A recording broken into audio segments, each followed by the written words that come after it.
मुझे नहीं लगता कि तालमेल की कमी कहीं संगठन और सरकार के बीच नज़र आ रही है। बहुत ही अच्छा तालमेल संगठन और सरकार के बीच है। ये भाजपा मनगढ़ंत कहानियाँ बनाती है। इनकी आदत है प्रदेश के लोगों को धोखा देना, उनको भड़काना, उनको गुमराह करना। तो ये भाजपा की नीयत और नियति है। ये हमेशा से ही ये काम करते आए हैं कि प्रदेश के लोगों को गुमराह करे, झूठी स्टेटमेंट्स दे, झूठी बातें करे। मैंने भी अखबारों के माध्यम से काफ़ी चीज़ें पढ़ी। जयराम जी की स्टेटमेंट भी पढ़ी, बिंदल जी की स्टेटमेंट भी पढ़ी। जयराम जी कहते हैं कि हिमाचल प्रदेश की तुलना वो पाकिस्तान से कर रहे हैं। तो सबसे पहले तो मैं माननीय जयराम ठाकुर जी से, नेता विपक्ष से ये सवाल पूछना चाहता हूँ कि आप कैसी बचकानी बातें करते हैं, देश विरोधी बातें करते हैं। और हमारी तो ये मांग रहेगी कि पुलिस इसके ऊपर कार्रवाई करे, जयराम ठाकुर जी के ऊपर केस रजिस्टर हो। वो कैसे किसी प्रदेश की तुलना पाकिस्तान के साथ कर सकते हैं?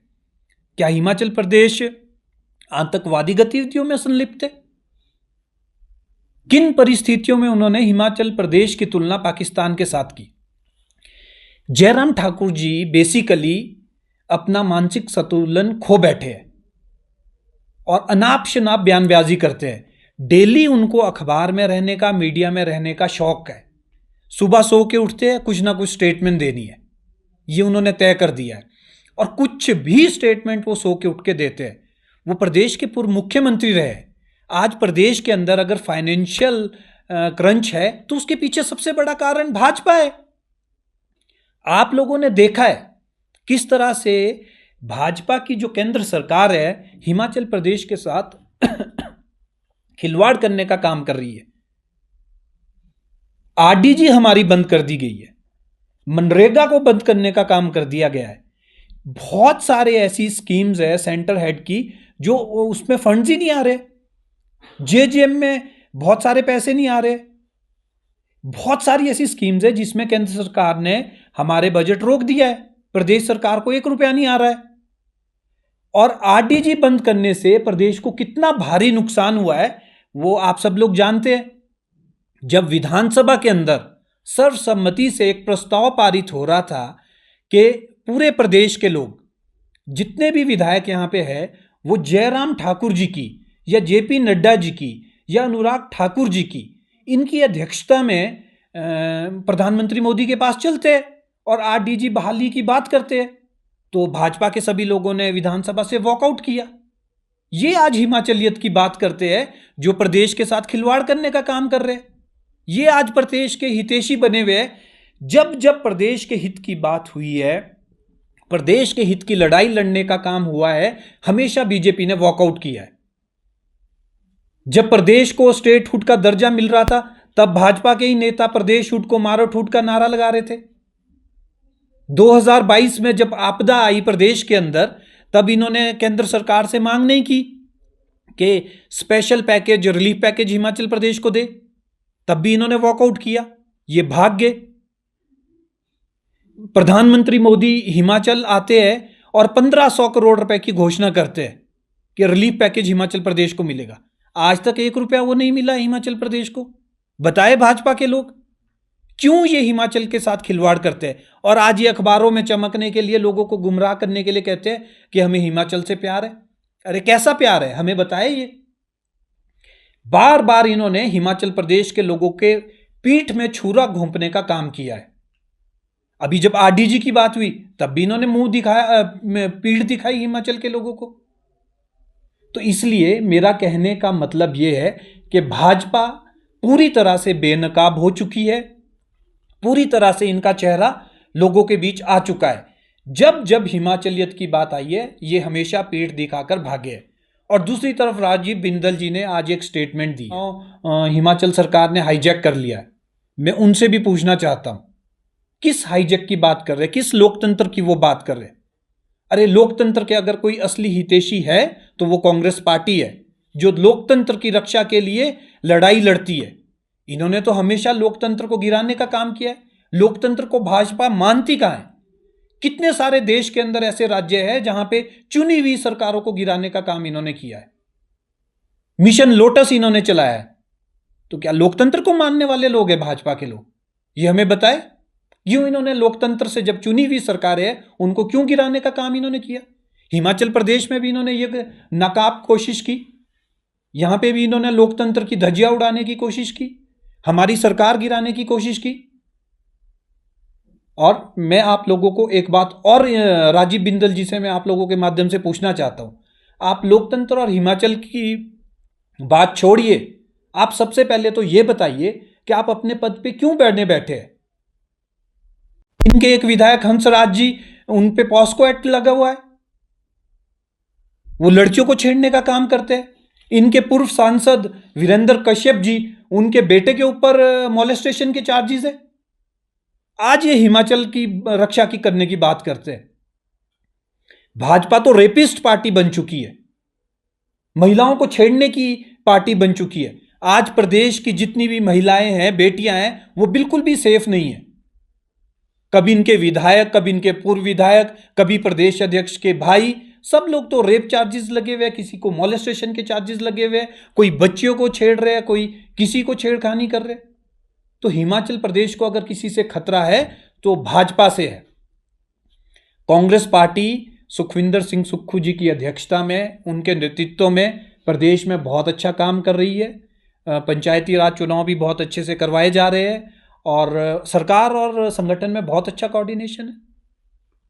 देखिए, मैंने आपको पहले भी कहा है कि जयराम ठाकुर जी अपना मानसिक संतुलन खो बैठे हैं। एक्चुअल में बात यह है कि प्रदेश के अंदर नेतृत्व की कमी है। भाजपा के अंदर बहुत सारे गुटों में भाजपा बंटी हुई है, 5-6 गुटों में भाजपा बनी हुई है, तो इनमें एक कॉम्पिटिशन चला हुआ है। तो सब लोग ये चाहते हैं कि मैं सुबह उठ के एक ऐसी स्टेटमेंट दूं जिससे सनसनी फैले और केंद्र इनके जो आला नेता है उनके सामने अपनी वाहवाही लूटे। तो इन्होंने सबने ये तय कर दिया है कि कुछ हो धरातल पे हो ना हो, पर सुबह एक सनसनीखेज स्टेटमेंट इन्होंने देनी है ताकि ये अपने आला को खुश कर सके। और इनको प्रदेश से कोई मतलब नहीं है, ये झूठी बयानबाजी करते हैं, कुछ भी बोलते हैं, मुंह उठा के आते हैं, मीडिया में स्टेटमेंट देते हैं। बिंदल जी कुछ और स्टेटमेंट देते हैं, जयराम जी कुछ और बोलते हैं, नड्डा जी कुछ और बोलते हैं, अनुराग जी कुछ और बोलते हैं, रणधीर शर्मा कुछ और बोलते हैं, और सतपाल सत्ती जी तो बिल्कुल ही लाइन से हटकर कुछ और बोलते हैं। तो ये 6-6, 7-7 गुटों में बटी हुई है भाजपा, और ये सब लड़ाई इस चीज की लड़ रहे हैं कि हमें कौन मुख्यमंत्री बनेगा। अरे मुख्यमंत्री तो तब बनोगे जब हमारी सरकार हटेगी। कांग्रेस सरकार 27 में भी रिपीट करने वाली है सुक्खू जी के नेतृत्व में, और भाजपा को बिल्कुल भी मौका नहीं मिलने वाला है। अगर बात करें कानून व्यवस्था की, आप बात कर रहे हैं, मैं बिल्कुल, प्रदेश के मुख्यमंत्री और प्रदेश सरकार इसमें बिल्कुल सीरियस है, जीरो टॉलरेंस पॉलिसी के साथ इसमें काम कर रही है। आपने देखा होगा जब से सुखविंदर सिंह सुक्खू जी की सरकार प्रदेश के अंदर बनी है, तब से कितने सारे चिट्टे के केसेस यहाँ पे रजिस्टर हुए। दिन रात पुलिस जीरो टॉलरेंस पॉलिसी के साथ सभी अपराधियों को अंदर करने का काम कर रही है। पिछले 5 सालों में नशा तस्कर, जब जयराम जी की सरकार थी, प्रदेश के अंदर दंदना रहा था। आज आप आंकड़ा निकाल के देखिए, सभी जिलों के एसपी से आप आंकड़ा निकाल के देखिए कि 5 साल जब जयराम जी की सरकार थी, भाजपा की सरकार थी, कितने चिट्टा तस्करों को के ऊपर केस रजिस्टर हुए। और अभी 3.5 साल की सरकार जो कांग्रेस पार्टी की है, उसमें आप देखिए कि कितने चिट्टा तस्करों के खिलाफ केस रजिस्टर हुए, और उस समय कितने रेप प्रदेश के अंदर हुए, आज का डाटा आप निकालिए। उस समय कितनी गुंडागर्दी प्रदेश के अंदर होती थी, आज कितनी हो रही है, कितनी कमी उसमें लाई गई है, आप वो डाटा भी निकाल सकते हैं। तो इसमें बिल्कुल ये सरासर गलत आरोप भाजपा लगाती है। कांग्रेस सरकार बिल्कुल जीरो टॉलरेंस पॉलिसी के साथ अपराधियों के साथ निपट रही है, और बिल्कुल भी हम गुंडागर्दी को बर्दाश्त नहीं करते। देखिए, हमारी प्रदेश कांग्रेस कमेटी बन चुकी है, जिला कांग्रेस कमेटी के अध्यक्ष बन चुके हैं, और 1-2 दिनों में आपको ब्लॉक की भी हमारी पूरी लिस्ट आप लोगों के सामने होगी, और ज़्यादा से ज़्यादा 1 हफ्ते के अंदर हमारी पूरी कार्यकारिणी ब्लॉक से लेकर प्रदेश स्तर की पूरी आपके सामने फील्ड में उतरेगी, काम करती हुई नज़र आएगी।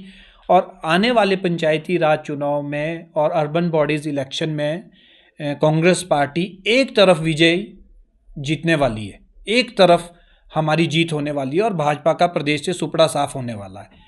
और इनके प्रभारी यहाँ कर कहते हैं कि 8,000 पोलिंग बूथों पे कांग्रेस पार्टी का सुपड़ा साफ करेंगे। मैं उनसे पूछना चाहता हूँ कि आने वाले जो अभी 5 प्रदेशों में चुनाव चल रहे हैं, आज 4 प्रदेशों में वोटिंग हो रही है, तो भाजपा का सुपड़ा साफ पूरे देश से होने वाला है। कांग्रेस बहुत अच्छी वापसी पूरे देश के अंदर कर रही है और भाजपा का सुपड़ा साफ होने वाला है। सेब की फसल में कलियों के फूटते ही पेड़ों को सबसे अधिक ऊर्जा की जरूरत होती है। दे अपने पेड़ों को यारा के बैलेंस न्यूट्रिशन की ताकत, जो पत्तों और फूलों का संतुलित विकास सुनिश्चित करे। यही ऊर्जा आपकी फसल को बेहतरीन बढ़त और उच्च पैदावार देगी। शुरुआत से ही सेहतमंद सेबों की बुनियाद रखें। यारा अपनाएं, अपने सेब की गुणवत्ता बढ़ाएं।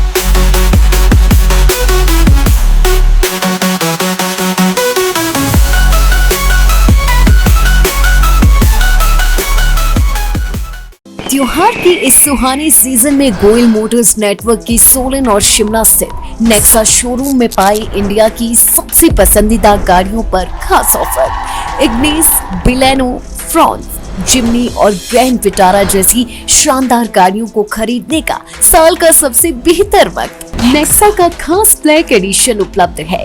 सभी तरह की गाड़ियों से एक्सचेंज और अपग्रेड ऑफर भी। तो देर किस बात की, आज ही सोलन या शिमला में गोयल मोटर्स के नेक्सा शोरूम में पधारे और पाए कार खरीदारी का एक कभी ना भूलने वाला सुखद अनुभव।